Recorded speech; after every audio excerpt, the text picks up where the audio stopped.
Assalamualaikum warahmatullahi wabarakatuh.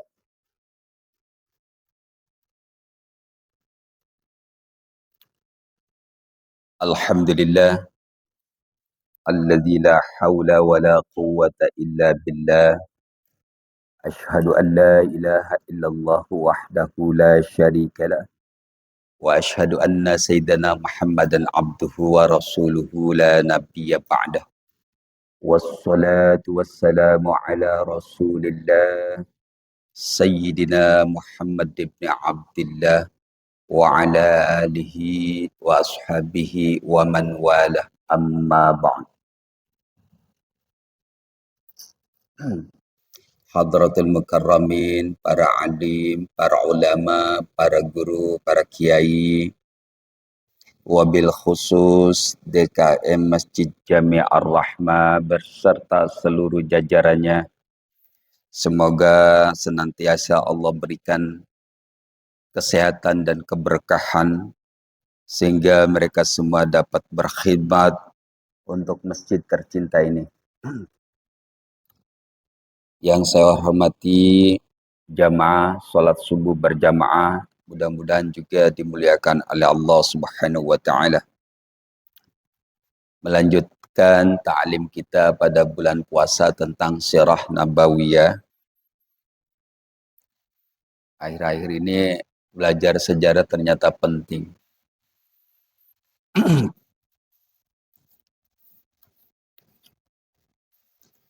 Mudah-mudahan kita bisa sampai runut belajar sejarah sehingga sampai penyebaran Islam di Nusantara.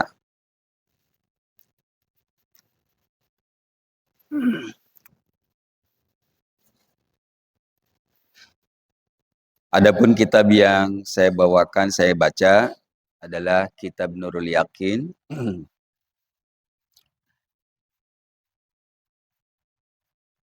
Untuk itu marilah kita bacakan suratul Fatihah, wabil khusus untuk pengarang kitab ini.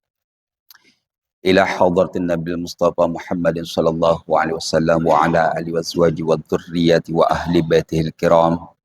Khususan ila musannif hadzal kitab anna Allah ayya'ala darajatihi wa fil jannah wa nafa'ana Allah bi'ulumihi wa asrarihi wa anwarihi fid dunya wal akhirah wa ila jami' arwahi minal jama'ah. Al-Fatihah. A'udzu billahi minasyaitonir rajim. Bismillahirrahmanirrahim. Alhamdulillahi rabbil alamin. Ar-Rahmanir Rahim. Maliki yaumiddin. Iyyaka na'budu wa iyyaka nasta'in. Ihdinas siratal mustaqim. Siratal ladzina an'amta 'alaihim ghairil maghdubi 'alaihim waladdallin. Amin.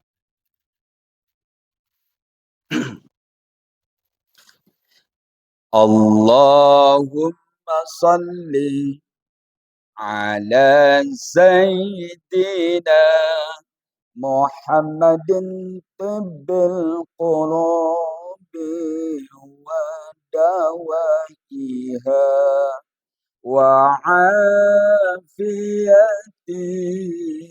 abdani wa shifaiha wa nuril absari wa diyaiha wa ala alihi wa sahbihi wa sallim. Allahumma salli ala sayyidina Muhammadin tibbil qulubi wa dawaiha wa afiyatil abdani wa shifaiha wa nuril absari wa diyaiha wa ala alihi wa sahbihi wa sallim. Allahumma salli ala sayyidina Muhammadin tibbil qulubi ودوائها وعافية الأبدان وشفائها ونور الأبصار وضيائها وعلى آله وصحبه وسلم. Allahumma salli wa sallim wa barik alaihi wa ala alihi. Kemarin diceritakan bahwa pengusul pertama dakwah dengan terang-terangan adalah Sayyidina Abu Bakar As-Siddiq. Jadi beliau yang mendorong baginda sallallahu alaihi wasallam untuk dakwah terang-terangan. Sama ini, para santri yang baru belajar biasanya memang agak semangat. Begitu juga dengan Sayyidina Abu Bakar. Sayyidina Abu Bakar meminta izin karena Nabi didorong, masih khawatir. Inna qalil. Kita ini masih sedikit Abu Bakar. Nabi sebagai pembawa wahyu tahu bagaimana harus melakukan dakwah. Tapi kan memang kebanyakan santri nggak sabar juga. Strateginya berbeda. Tapi ketika jumlahnya pas pada pengikut yang ke-40 baru mulai. Ketika Abu Bakar mendorong dan minta izin masih 38. Karena Nabi nggak mau melakukannya, Abu Bakar minta izin untuk terang-terangan. Dia datang ke Masjidil Haram. Mulailah bicara apa yang disampaikan baginda sallallahu alaihi wasallam. Akhirnya apa yang terjadi? Abu Bakar Siddiq dipukuli. Bahkan itu ada seorang kemudian yang menjadi sahabat. Memukul Sayyidina Abu Bakar dengan 2 sendalnya, bayangkan sendal zaman dahulu. Sekelas bakiyah gitu kira-kira. 2 sendal ke muka. Itu kayak apa modelnya? Sehingga Sayyidina Abu Bakar pingsan.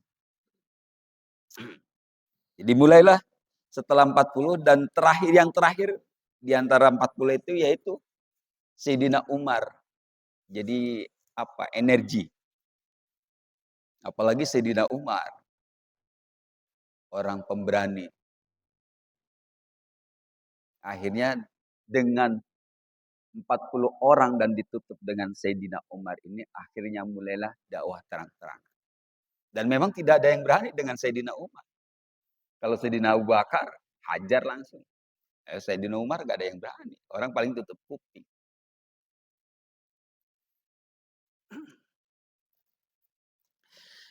Bismillahirrahmanirrahim. Qala al-musannifu rahimahullah wa nafa'ana Allahu bi'ulumihi fid dharain. Walamma jahara Rasulullah alaihi salatu wassalam bid-da'wati sakharat minhu Quraisyun wastahza'u bihi fi majalisihim. Dan ketika baginda sallallahu alaihi wasallam memutuskan untuk dakwah terang-terangan, maka dimulailah penghinaan kaum Quraisy, ejekan. Wastahza'u bihi fi majalisim, dan menjadikan baginda sallallahu alaihi wasallam sebagai bahan ejekan. Fakana idza marra alaihim yaquluna, apabila baginda sallallahu alaihi wasallam melewati mereka, jalan melewati mereka, langsung bisik-bisik atau mungkin terang-terangan juga. Hada Ibnu Abi Kashbah. Ini anaknya Abu Kashbah. Pernyataan itu untuk mengejek baginda sallallahu alaihi wasallam. Karena Abu Kashbah itu suaminya Halimatus Sa'diyah, orang yang pernah menyusi baginda sallallahu alaihi wasallam. Dan kondisinya bukan orang yang terhormat. Artinya bukan kaum bangsawan. Yukallimu minas sama'i, dia berbicara sesuatu dari langit. Konon katanya. Biasa orang ngejek. Jadi kalimatnya benar. Ujungnya yang salah. Permulaannya salah. Tapi kesononya minas sama. Tapi dengan masuk mengejek. Katanya dia bicara dari dapat dapat wahyu dari langit. Wahada gulamu Abdul Muttalib yukallimu minas sama. Atau mereka juga mengatakan ini kacungnya Abdul Muttalib.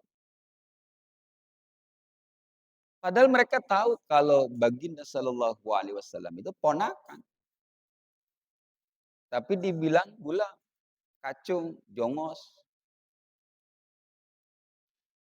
Kan itu artinya untuk mengejek.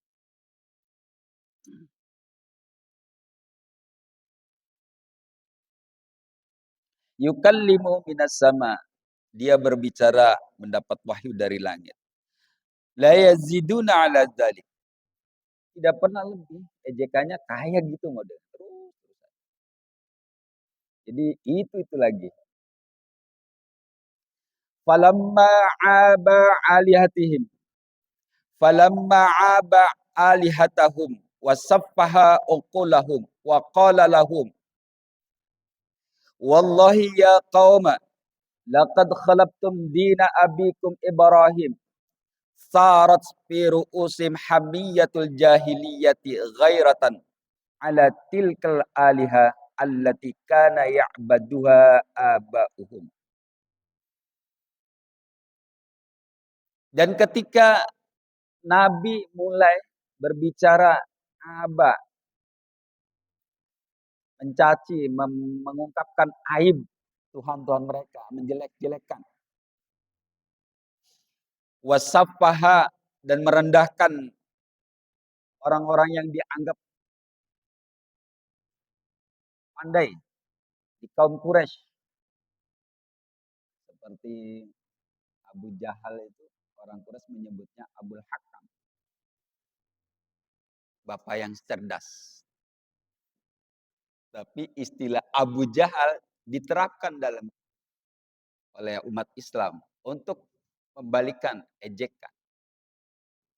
Jadi wasafah itu termasuk merendahkan juga. Balik caci, balik merendahkan.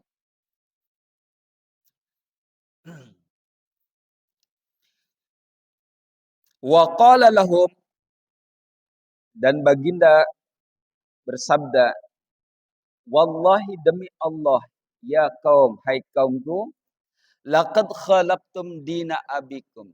Kalian telah menyimpang dari agama nenek moyang kamu Ibrahim. Mereka mengaku sebagai pengikut Nabi Ibrahim.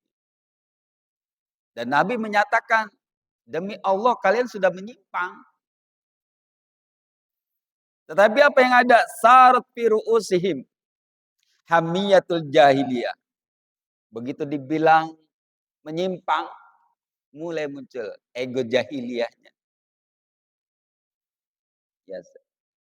Jangan-jangan kita juga kalau disentuh sesuatu yang menyinggung langsung naik, nggak dipikirkan.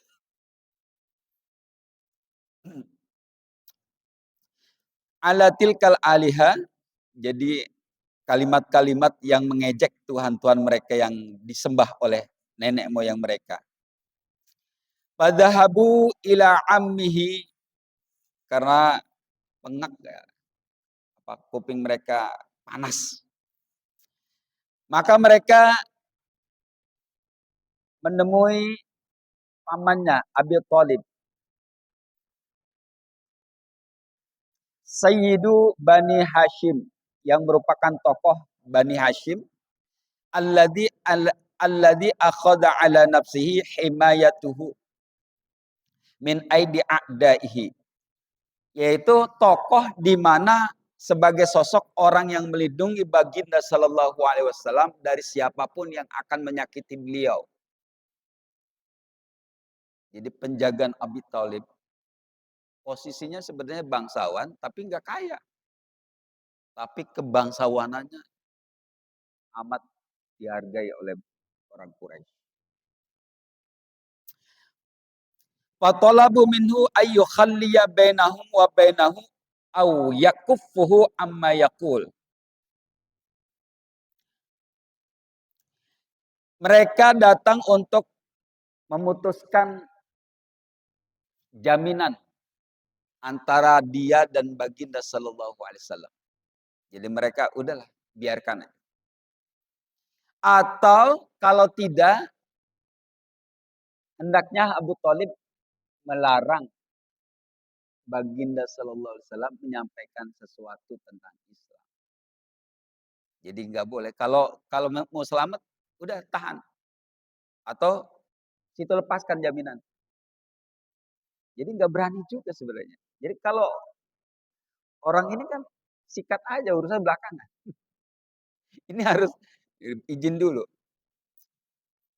Faradda raddan jamilan. Tapi Abu Thalib menolak dengan cara yang halus. Fansarafu anhu. Mereka juga nggak maksa. Karena saking bukan karena memang karena karisma Abu Thalib. Jadi kalau Abu Thalib bilang enggak, udah. Mereka nggak bisa maksa Abu Thalib. Wa madha Rasulullah sallallahu alaihi wasallam lima yuriduhu la yasudduhu an maradihi syai'un. Sehingga teruslah dakwah terang-terangan itu tetap berlangsung. Baginda sallallahu alaihi wasallam melakukan apa yang ia rencanakan dan tidak ada seorang pun yang mampu menahannya. Jadi tidak ada yang bisa menyentuh, melarang, cuma keder aja. Jadi kayak anak pejabat melakukan sesuatu, kita keder gitu. Mau ngapain susah. Tapi kita tidak menyentuh. Mereka tidak menyentuh. Meskipun tutup kuping atau menolak apa yang didakwakan baginda sallallahu alaihi wasallam. Fatazayadul amru anhu. Fatazayadul amru wad marat Quraisyun al-uqda wal adawata li Rasulillah sallallahu alaihi wasallam. Maka karena itulah permusuhan kebencian kaum Quraisy kepada Rasulullah semakin bertambah. Wa hassa ba'duhum ba'dan 'ala dzalika. Dan mereka juga saling saling memberikan ancaman terhadap mereka, bukan ancaman, awas ya nanti saling merencanakan sesuatu. Awas lu nanti. Kayak gitulah. Summa masyu ila Abi Thalib marratan ukhra. Akhirnya mereka setelah jengkel juga. Ya, nggak bisa ngapa-ngapain. Tuan-tuan mereka ya seperti itu. Mereka anggap dicaci maki tuan-tuan mereka, padahal dibenerin. Jadi orang membenarkan itu pada posisi yang membenarkan merasa membenarkan. Tapi orang yang dibenarkan belum tentu merasa dibenarkan. Itu penting juga. Jadi orang yang ditegur belum tentu merasa diberikan pencerahan. Nah, mereka begitu. Akhirnya mereka menemui Abu Thalib kedua kalinya. Wa qalu lahu. Mereka berkata pada Abu Thalib, innalaka sesungguhnya engkau bagi kami sannan, orang yang tua. Orang yang kita tuakan. Wa syarapan, orang yang kita muliakan. Wa manzilatun minna, dan orang yang memiliki kedudukan di antara kita. Engkau itu kita sudah tuakan, kita muliakan. Engkau kita anggap orang yang memiliki kedudukan di antara kita. Wa inna qad talabna minka an tanha ibna akhika falam tanhahu anna. Kami sudah meminta engkau ya Abdul Muttalib untuk menahan ponakanmu, untuk mencegah ponakanmu. Tapi engkau tidak melakukannya. Wa inna, dan sesungguhnya kami wallahi demi Allah la nasbiru ala hada, tidak tahan lagi min syatmi abaina wa tasbihi uqulina wa aibi alihatina. Tidak tahan terhadap orang-orang yang mencaci nenek moyang kami, merendahkan orang-orang tinggi kami, orang-orang bijak kami, dan yang merendahkan Tuhan-Tuhan kami. Fa innahum kanu idza ihtaju bitaqlidi fi istimrarihim ala adami ittiba'il haqq dimmahum li adamil isti'mali uqulihim ima khuliqat lahu. Tetapi apabila mereka disampaikan begitu, mereka bilang ihtaju bitaqlidi fi istimrarihim. Mereka bilang kami ini pengikut Ibrahim. Apa yang kami lakukan ini dari pihak Quraisy. Apa yang kami lakukan ini adalah apa namanya? Ini bahasa kita sering itu kita lakukan. Menjaga tradisi. Ya, menjaga tradisi. Menjaga tradisi nenek moyang. Menjaga tradisi nenek moyang. Apa yang salah? Nah, mereka bilang, apa yang salah? Kami ini menjaga tradisi nenek moyang. Tapi ada mitiba'il haq. Mereka bilang menjaga tradisi nenek moyang yakni agama Ibrahim, tapi menolak kebenaran. Menolak kebenaran. Apa yang benar nanti ada surat. Kemudian juga apa yang mereka katakan bahwa mereka menjaga tradisi dan sebagainya yang menurut mereka baik. Tanpa kenyataannya mereka ada melakukan sesuatu itu tidak menggunakan pikiran. Bayangkan apa urusannya anak perempuan dikubur hidup-hidup. Apa urusannya dengan urusannya apa coba? Dengan aib itu contoh kayak gitu. Sesuatu yang dianggap hina, anak perempuan itu dianggap hina oleh orang Quraisy jahiliyah, Arab jahiliyah. Itu apa urusannya coba? Hujahnya apa? Dalilnya apa? Sesuatu yang bisa masuk akal apa?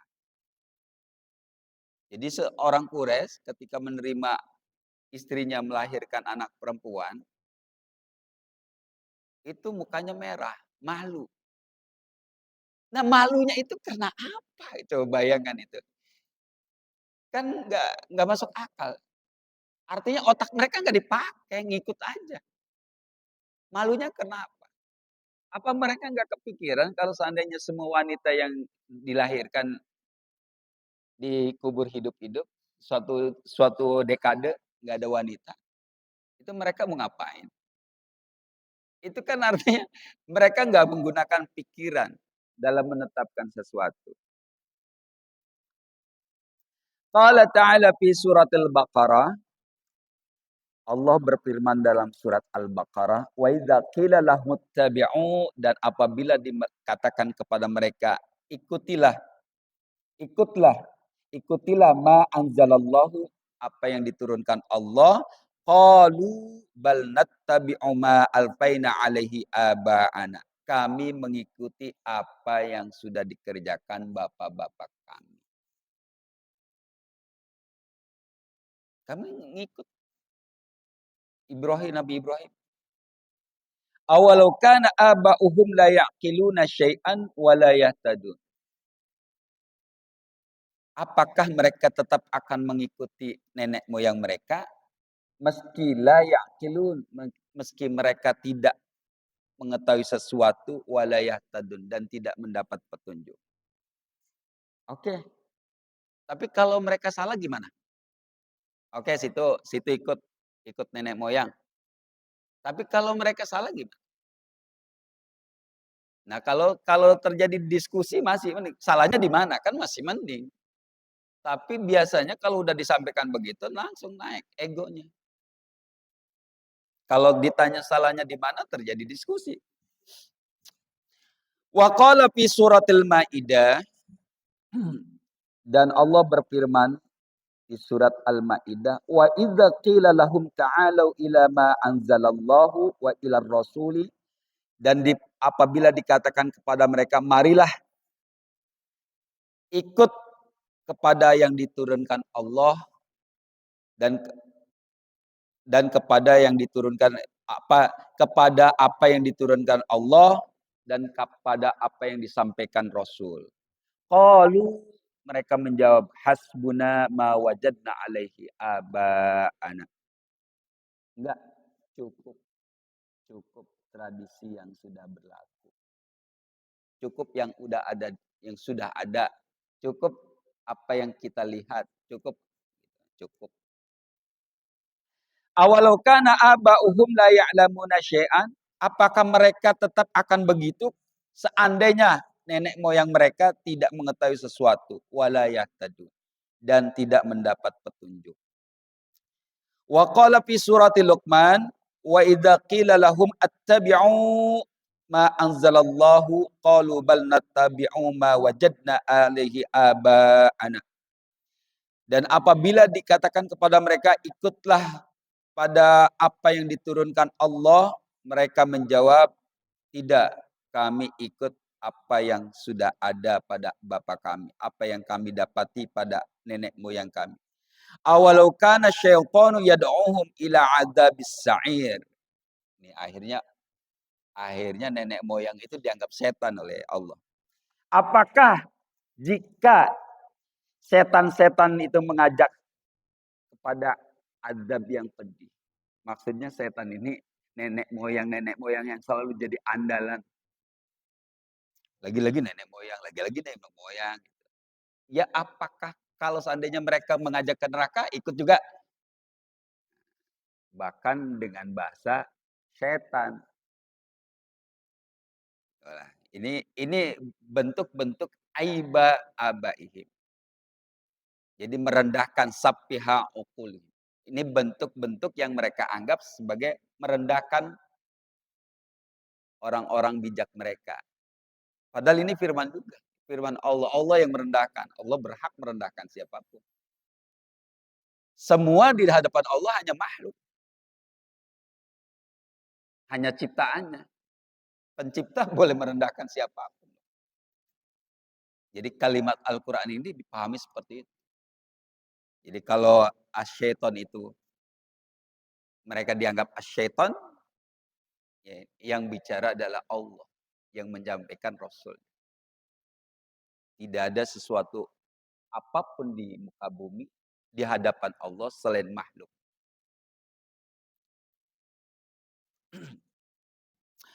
Wa qala fi suratiz Zukhruf, dan Allah berfirman di lain surat yaitu surat Az-Zukhruf, fi bayani hujjatim dahidah, untuk menjelaskan hujah mereka yang apa, yang batil. Itu lagi jawabannya, itu lagi. Qala mutsrafuha, mereka mengada-ada, inna wajadna aba'ana ala ummatin, sesungguhnya kami mendapatkan bapak-bapak kami ala ummatin,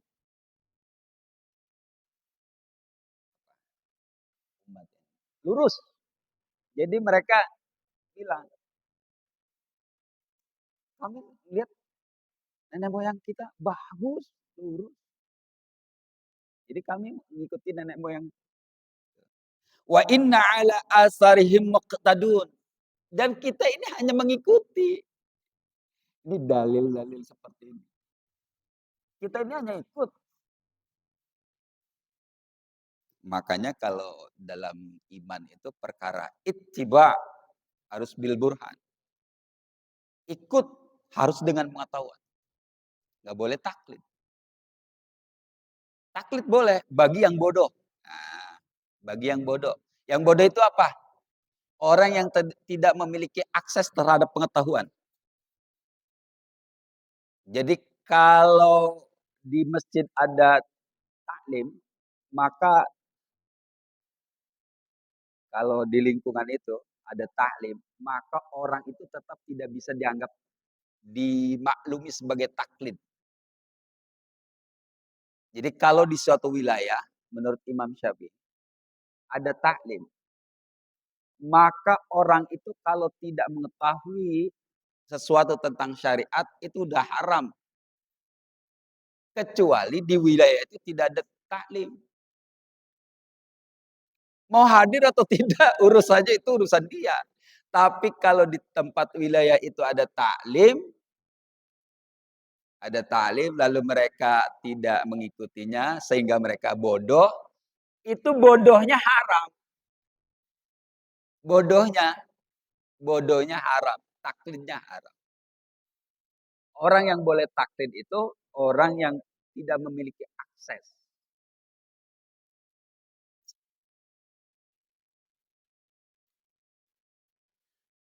Walamma syabbahahum biman qablahum minal umami fi hadil maqalid dalati ala ta'assubi wal inad qala, dan ketika mereka disamakan sebagaimana orang-orang terdahulu berdasarkan jawaban-jawaban mereka, qala awalau ji'tukum bi ahda mimma wajadtum alaihi aba'ukum, apakah kamu tetap akan begitu seandainya aku datang dengan petunjuk yang lebih jelas dibandingkan apa yang kamu dapati pada nenek moyang. Kan Nabi, Al-Quran itu belum terbantahkan sejak turunnya. Artinya tidak ada petunjuk yang bisa membantah Al-Quran. Dikatakan qul huwallahu ahad, lam Allahus samad, lam yalid walam yulad walam yakul lahu kufuwan ahad. Allah itu esa, tempat bergantung, sumber segala kehidupan. Super ego kalau bahasa ininya. Lam yalid walam yulad. Allah tidak melahirkan dan tidak dilahirkan. Walam yakul lahu kufuwan ahad. Dan tidak mungkin, mustahil pencipta sama dengan yang diciptakan. Tidak menyerupai sesuatu apapun. Itu tidak terbantahkan sampai sekarang. Dan orang-orang Quraisy juga nggak bisa membantah itu. Qalu inna bima ursiltum bihi kafirun. Enggak, kita nggak percaya apa yang kamu sampaikan. Tuh jawabannya gitu aja. Kalau udah mentok, nggak bisa jawab, udah, pokoknya kita nggak percaya urusannya. Mau lu ngomong apa kek, kita nggak percaya. Nah ini kalau udah begini itu repot udah. Jangan-jangan kita melakukan itu. Falamma tamassaku bihujjati taqlidi li abaihim jarradzalika ila wasbi abaihim ba'dal uqli wa adamil hidayah. Dan ketika mereka tetap bersikukuh dengan hujah mereka mengikuti nenek moyang mereka tanpa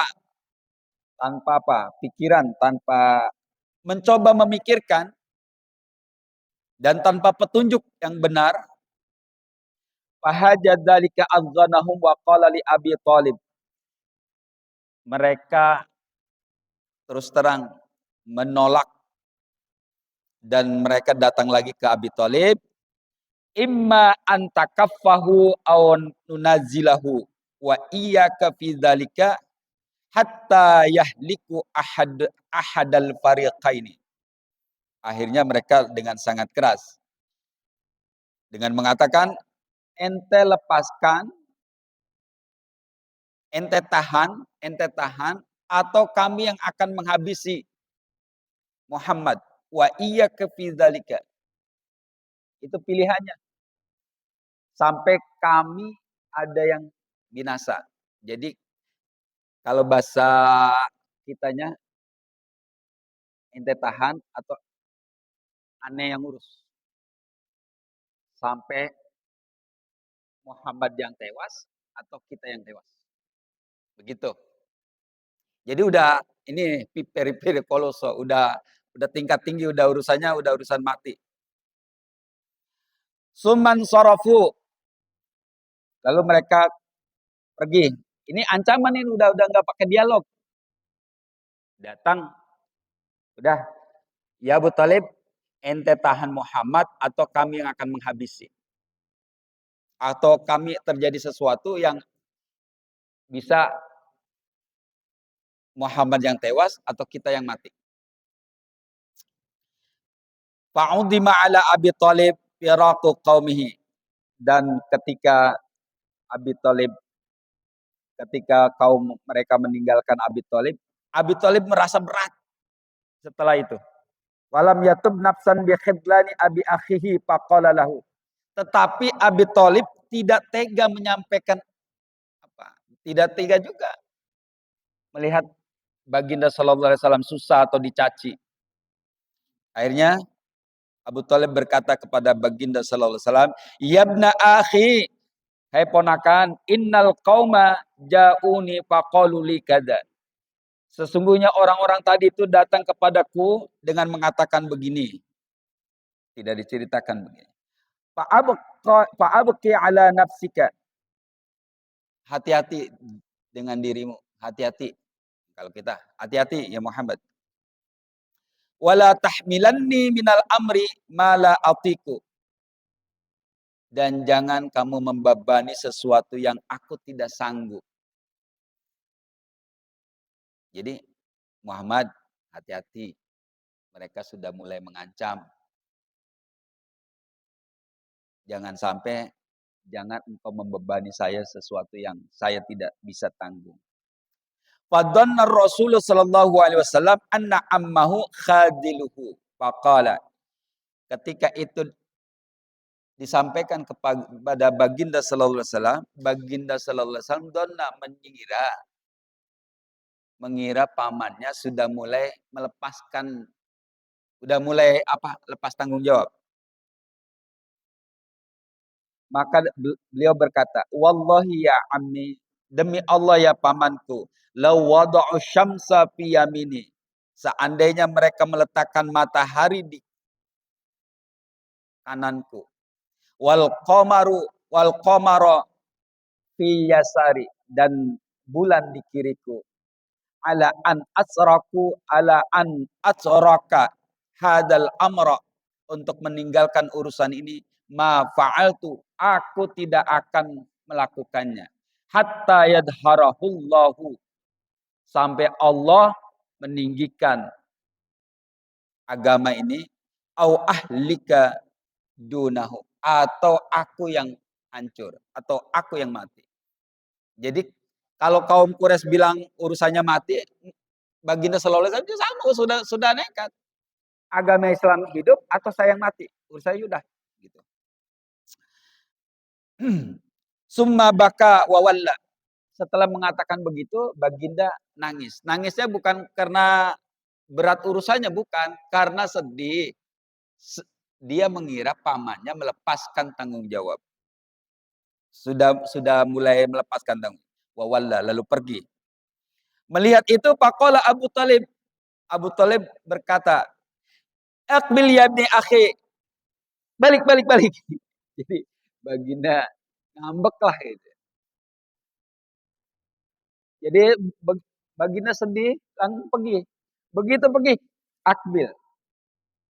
Balik ya Muhammad, balik sini. Jadi Said Abu Talib itu sangat sayang kepada baginda sallallahu alaihi wasallam. Jadi tidak bisa melihat baginda sedih. Bayangkan ini. Jadi meskipun menurut para ahli bahwa Abi Thalib tidak termasuk orang yang beriman. Ini bayangkan, baru sedih doang belum ini, baru sedih. Dia nggak tahan. Fa'aqbala alaihi, lalu baginda sallallahu alaihi wasallam kembali. Idhab faqul ma ahbabta. Sudah, sekarang kamu boleh pergi. Silakan mau ngomong apa aja di depan orang Quraisy. Wallahi la aslamaka. Demi Allah, saya tetap akan melindungimu. Nah, itu. Abi Thalib akhirnya begitu. Sampai beliau wafat. Itu jaminan kepada baginda sallallahu alaihi wasallam. Ini kalau seandainya Abi Thalib tidak ada, ini urusannya juga keder. Meskipun Khadijah sangat kaya, tapi Abi Thalib itu Abu Thalib sangat disegani oleh orang Quraisy. Andai beliau melepaskan jaminan. Masya Allah. Demikian yang bisa saya sampaikan. Wallahu a'lam bishawab. Al-Fatihah. A'udzubillahi minasyaitonirrajim. Bismillahirrahmanirrahim. Iyyaka na'budu wa iyyaka nasta'in. Shiratal ladzina an'amta 'alaihim. Mari kita baca kafaratul majelis. Subhanakallahumma wa bihamdika asyhadu an la ilaha illa anta astaghfiruka wa atubu ilaik. Kurang lebihnya mohon maaf. Akhirul kalam wallahul muwaffiq ila aqwamit thoriq. Wassalamualaikum warahmatullahi wabarakatuh.